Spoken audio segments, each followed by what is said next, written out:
Hello. Good evening. Hi, Joshua. Hi. Happy New Day. Thank you. It's good to have you in our meeting today. And today we're just talking about the challenges that journalists face in the Nigerian economy. So first and foremost, how is the isolation on your side? What isolation? Is there any isolation? Yeah, because our present the governor of Lagos State just caught the coronavirus and Are you in Lagos? Yeah, I'm in Lagos. Okay. So he caught it, I guess, with regards to those he's been associating with. For a large number of Lagosians, they don't think there's COVID. That's true. Yeah. Okay, I'll move on to questions on my list. First question is, what is the advantage of journalism in our modern day economy? So that's tricky. That's really tricky. Okay. One moment. Give me a moment, please. No problem. Okay, I'm back. No problem. Yeah. So concerning the question again, I believe you meant the advantage of journalism in the modern day economy, yeah? Yeah. I think, I think they call journalists, or that field of work, they call it the sort of invisible fourth branch of government. It's as important as having an administration, having a government, in a society, in a country, in a state, in a local government area. And without journalism, without journalists, I think this world would be quite a non-fun place. I mean, a lot of things will go on and, there won't be people to talk about it. So, journalism plays a very big, huge role, producing content, informing people, educating people. And, all of these are really important. Providing content to shape opinions, making people's lives better, because with that informed decision, with the information, they can make informed decisions that impact their lives, their children, and, the society at large. So I think it plays a strong part, a strong role in informing, some people might say, a national identity, in Nigeria. I mean, who are you? What are you doing? What's your government doing for you? What's your local government doing? What's, the state government doing? So journalists in different parts of Nigeria, giving out that information, educating, informing, for the betterment of society. I think, that's really the key advantage of journalism today. But if you look at the economic angle, the economy, that's slightly different, because we're now looking at trends, we're looking at data, we're looking at statistics, we're looking at the importance of having journalists in today's economy, how they can translate the economic language, which sometimes can be tricky if you ask a business journalist, financial journalist. But they still need to crunch all the numbers in such a way that people, the public, can really understand what the government is doing, the policies that are in place, so that they can also take those informed decisions to help themselves, and then to sort of judge what it is government is doing and how it is in their best interest in the long run. I hope that answers your question. Thank you very much. So moving to the next one. To become a good journalist, to become a great journalist, to become the greatest journalist of all time, Yeah, speak your number right. Do I And have that would be what? What do you think? financially? Who do you think is the Eh? Let me ask you, who do you think is the greatest journalist of all time? Who's maybe your mentor or something? Yeah, I watch more of CNN, and I categorize Aisha Sase as one of the greatest of all time, if you know All her. right. I do. Interesting. But now I think she's left CNN. She's now doing a bit Yeah, of, something else right now. I But yeah, it's very vocal, yeah. Aisha. So your question, if, they need financial capability, isn't it? Yeah, for example, as an aspiring journalist, do I need Yeah. to invest financially on myself or something, or invest to become known or something like that? So I think I would say yes and no. Oh, Yes and no. Do you know why? Yes, because if you're starting out, let me start from no. No, because if you're passionate and you have the talent, some people have natural talent, knack for journalism, for looking for the stories, for going out there, chasing the reports. They have people skills, they get the stories, they talk to people, they're go-getters, they get the story, that's it. There are reporters like that. There are people with the talent, natural talents to read the news, explain in detail the stories, break down research and data. There are people that have the talent for that, and they might not necessarily be schooled. I mean, back in the days, you don't have to be schooled in mass communication, for example, to be a journalist. I think a simple diploma, and with talent, you can start off with that. And then a lot of people grow in the journalism industry, the experience. And then there are certain others that want more. They want more experience. They probably feel they want to change. And this is where the perhaps, yes, financially part comes in, financial part angle. And that is they perhaps want to change the field from politics. They probably want to go into business. And so they feel they need more training, and they go into journalism school. Or there are perhaps people like us who started out as lawyers, first degree, and went into journalism and decided, okay, let's really perhaps get more experience, background, and certification in the broadcast journalism industry. And then I did a master's in broadcast journalism. So, it's a tricky thing, but in the long run, if one wants to be a journalist, wants to branch out into that field, you need to arm yourself with all the ammunitions that you can so that you can succeed.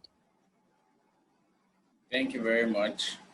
In the same line, looking at every firm, industry, company, there's always competition. So how do you explain how it can affect a journalist, an upcoming journalist? So competition is pretty much life. There's competition growing up with your siblings. There's competition amongst your friends. There's competition, in church. There's competition everywhere. So amongst journalists, it's even higher. And amongst the media organizations, I mean, there are competitions we hold every year, the NMMA, for example. And everybody wants to be, to get the best role, to win at the end of the day. So life is competition, essentially. Asking about if it is healthy, asking about if, how it affects perhaps a journalist. It depends on the journalist, essentially. Some people are, feel that, yes, they want to strive for a particular thing. I'm a political journalist. I want to get to the peak of my career, and they work hard, and sort of they're working hard to the point where they really don't want anybody to stand in their way. It's the way perhaps one person fights. And the way another person might fight is teamwork. Okay, I want to get here, but you know, you guys, this is a team. This is the output. We need to work together so we can achieve this at the end of the day and be the best. You know, that's another method. But you see, two ways, they're all aiming for the same goal, the same win, the same prize. So it really depends on the individual, the journalist. Most importantly for me, I think, is the journalist must be able to do the job well, factually. There's a lot of things that could go wrong as a journalist because I mean, what it is you're doing, I mean, they say journalists shouldn't have an opinion. So journalism, gathering stories and informing people, educating people, entertaining people, that should be the key thing for every journalist, not necessarily competition. If you are looking at competition and you forget the basics, that your story should be factual, should be fair, should be balanced, you could in the midst of trying to be competitive and forget all those basics, and then that makes you a fake journalist, you know, like fake news and all of that. So I think, you know, journalists should be competitive if they want to be, but they should also make sure that the heart of journalism, which is balance, fairness, trust, which is very key, you know, should not depart from them. Thank you.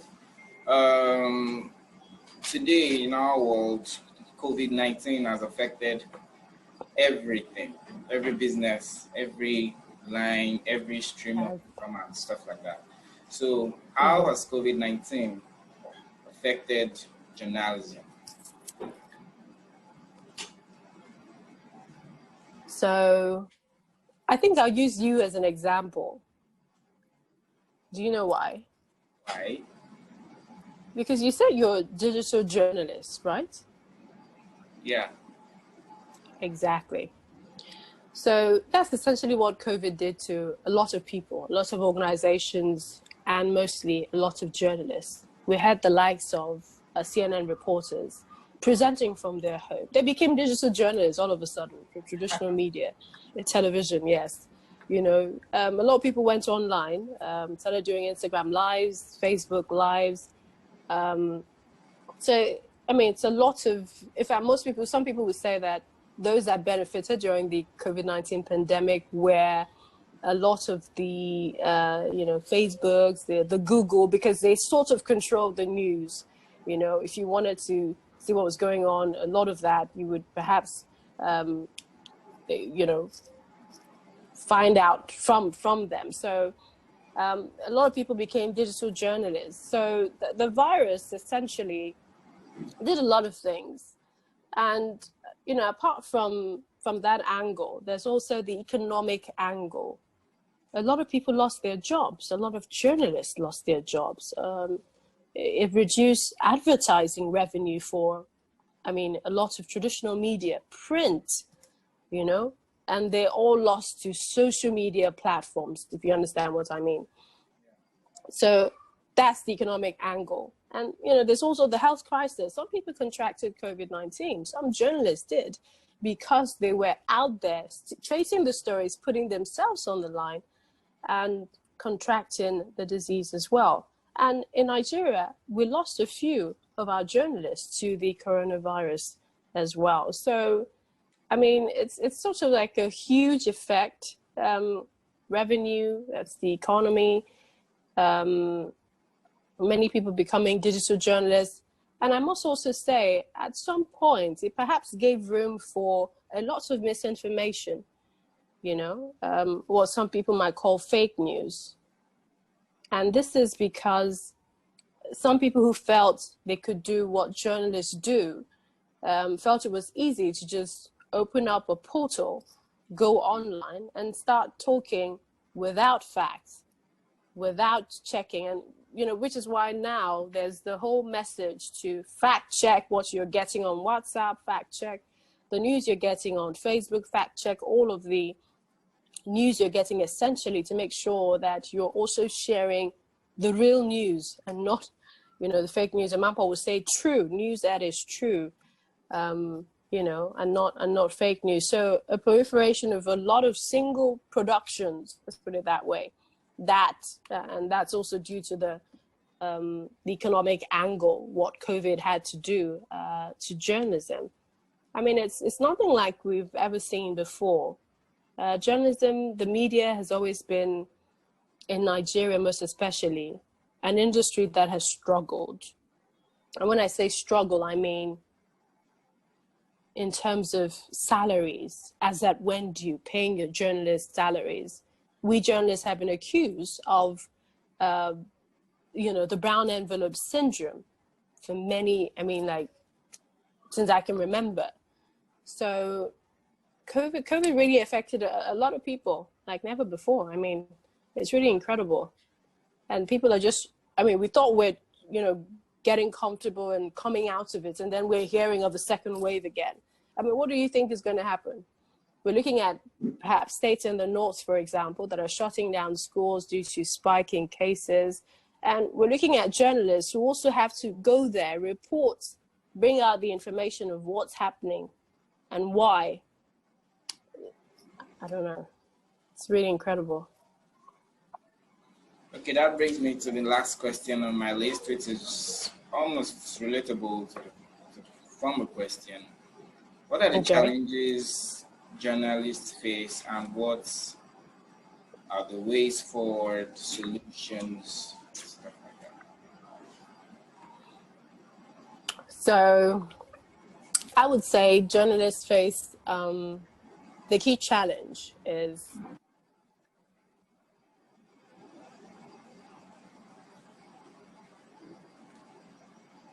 getting paid for what they do. So that's one key challenge. There's a lot of journalists who are employed and are not paid, and this affects their work. It doesn't matter what anybody might say, what people might think, but this should be solved. This whole owing people for many years. I mean, I've worked in companies, media organizations, where I've been owed almost a year and was not paid. And it's sort of like gone with the wind, you know, I can't complain. I mean, who's going to fight my battle? So there's a lot of laws and maybe a lot of, you know, that isn't supporting, especially if you're working in a private company. So there's a lot of that going on. Journalists are not paid for work that they do, and this affects their work, and essentially their work, their job is giving information out there. So it affects the information, it distorts the information. And this also fuels the whole brown envelope syndrome. A lot of companies, I mean, like my company, Channels Television, we have a no bribery, corruption policy, very strict, you know. A few other organizations also have that too. But the checks, you know, with all of this, if you're not paying your journalists, I mean, what do you expect? So I think we need to start with that. Maybe now, especially with COVID, the government needs to help with some sort of sustainable fund so that press freedom can exist, people can breathe, and people can do the right jobs, do the right thing, you know.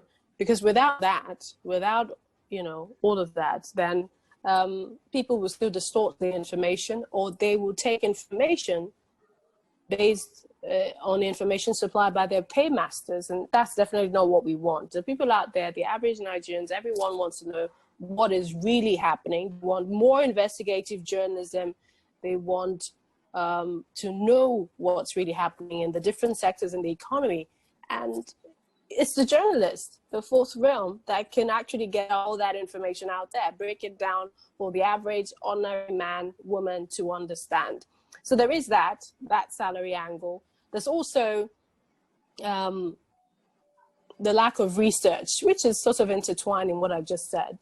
Lack of research or scientific capacity, and that has to do with funds.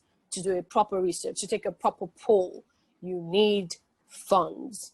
To do the investigative journalism, to go over to Kankara, find out how did this happen? What exactly happened? You can't just go there without a vest, without security. You can't just say you want to go and do NCIS over there. No, you need security. You need a lot of things. You need to plan. Just, sort of the way international media, when they go to Syria and other war-torn areas. So do journalists have that? Do they have the kits? Do they have those extra money for extra security? Do they? So a lot of the times, they blame us, oh, we're not doing investigative journalism. But are we really looking at the truth? How are we going to do this? A few organizations have correspondents who are in a lot of the cities.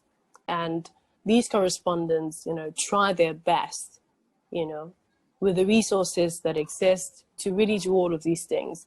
But I think journalism should be beyond that, should be able to go above and beyond. But with all of that, we also need that, perhaps, funding.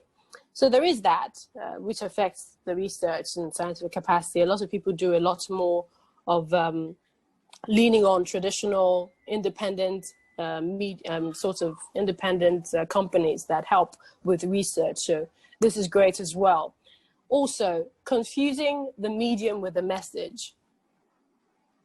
So in journalism school, I'm taught your audience is very important. So who's your audience? They say we have a certain age in terms of 60% are young people. So, but how many people watch the TV? How many people are online? How many people are online at a certain time of the day, depending if they have work, if they're students, all of these definitely are very important. So if you don't know who your audience is, your message is confused and it is lost. So these are something journalists need to know as well. Then there's also public trust. Public trust is really key. COVID-19, for example, when it started, February, we recorded the first case. After a few months, the NCDC said that one of the problems that was militating against their messaging and all of that to the hinterlands everywhere across Nigeria was the public mistrust in government. Many years of that. So there's that disbelief with regards to what's happening. There's a whole lot of all of that. So this can also affect the media organization. If your media organization misinforms, oh, breaking news, have you verified? There's so many things to do before you put up a story as breaking news. Oh, something has happened in a certain place. Who is saying that news? Who's bringing it to the fore? Who said it? Does the person have authority? Have the authorities confirmed it? So if you have an organization, a print media saying breaking news, the moon is now in VI. The moon has fallen from the sky and is now in VI. Exactly. How do you verify that that is true news? And you put it there. And people believe you, oh, breaking. But it's not true because you haven't found out from NASA. Did the moon really fall from the sky? You didn't bring a scientific expert. How did that happen? And why is the moon for the whole world, why is it in Victoria Island? Okay, those in Victoria Island, did you see the moon? Where did you see it? Did any reporter go there? So many checks. These are some of the things you need to do. So if you have a media organization, print media, putting that without that, what's it called now? Due diligence. People lose trust. They lose faith in your organization. And I must say that my organization, the one I work with, as Channels TV, have always had that trust because we do all of the checks. We do all of the due diligence. Very important. So these are essentially some of the key challenges I think that exist, for journalists. Thank you so much. You have any final words? So my final words. Final words to me, to people out there, to the challenge of journalism. Yeah. Okay. I would say that it's difficult. Many people think that journalism is a celebrity thing, you know, it's like a celeb. Oh wow, she's a journalist. Oh, she's on air. Oh, she's got makeup. Oh, she's looking like this. You know, most people think it's like acting, movies, and all that. But if you notice, with the great actors and actresses are those with talent, passion for the job. And because they have the talent, they are passionate, they know the job, they want to know the job, so they acquire the experience and they excel. A lot of people feel they can just storm into it and before you know it, they are on air presenting. No, rudiments of journalism, you will start as a reporter. Now they do digital. You have to be multi-skilled, talented. You cannot just say, oh no, the only thing I'm going to do is read news. No. Tomorrow, you might have to present a program. The day after tomorrow, you might be told to go on the field. The day after tomorrow, after the next day, you might be told, produce this show. You know, it's dynamic. And the journalist, it's only the journalist who loves, understands, and is passionate that will keep at it. Keep evolving, keep being better, and keep being happy on the job. So I think that for everybody listening, and you say you want to be a journalist, you might not sound like me, or perhaps sound like Aisha to say, but you might have something else that you can bring to the table. You can be a producer, for example. So work hard at it. I started working hard at journalism from my secondary school. That's when I knew that this is what I wanted to do. So I started reading wide. I started buying newspapers. Most of my mates in first year, year one, thought, this girl, why are you just buying papers and reading? You're like my father, something, but I just, had the knack for just information, what's happening in my country, and that's something that, I've learned. So a lot of people who are planning to do this need to have mentors, follow them, watch what they do, ask for guidance, and be passionate about the job, and not forget the basics of journalism. Facts, balanced, fair, and they become trustworthy once, they have all of that. Thank you so much. I really appreciate you for your time. No problem, Joshua. I'm going to send you the link to this video. Okay. Yeah. All right. Thanks. Nice meeting you. Nice seeing you as well.